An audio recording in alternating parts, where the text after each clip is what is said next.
Moi, je reçois beaucoup de messages de gens qui me disent mais en fait, ce jour-là, moi, je suis maman solo, j'aurai ma fille, comment je fais, etc.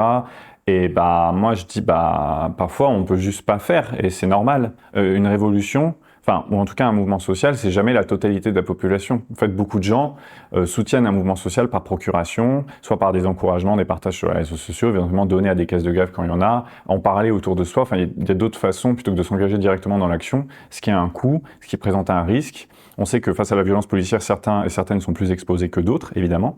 Donc, on ne peut pas faire d'injonction à aller vers les actions violentes. Par exemple, je trouve le cas de Paris, j'en parlerai après, parce que bon, déjà, je ne suis pas parisien, puis j'ai l'impression qu'à Paris, on concentre des risques et il y a une concentration de forces policières qui fait que je trouve que c'est compliqué d'aller prôner sur Paris et l'Île-de-France des formes de blocage, etc. Mais on y reviendra. Mais nous, ce qu'on a tout de suite dit au niveau du 10 septembre, et qui vient aussi de notre expérience issue des mouvements sociaux précédents, c'est que il y a deux façons de neutraliser, ou en tout cas de réduire le risque répressif. La première façon, c'est le nombre. Ça, tout le monde l'a expérimenté. Si tu es tout seul à casser la vitrine Hermès sur les Champs-Élysées, bon, là, évidemment, ça va pas. Mais si ça se fait au milieu d'une foule de plusieurs milliers de personnes en mouvement permanent, où personne n'est reconnaissable, ce qui s'est passé au moment des mouvements des Gilets jaunes, bah, en fait, il y a une protection collective qui se met en place. Donc le nombre joue évidemment.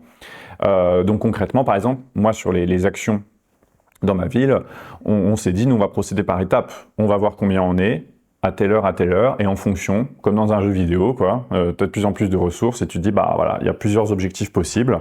Le but, c'est d'aller le plus loin possible, d'aller au plus gros level, d'attaquer le plus gros boss, mais on fera en fonction des forces qu'on a, et si on peut pas faire ça, on fera autre chose, voilà, c'est pas grave. Donc effectivement, ça c'est la stratégie, mais là c'est défini localement en fonction de quelle est la topographie et les objectifs que tu veux atteindre.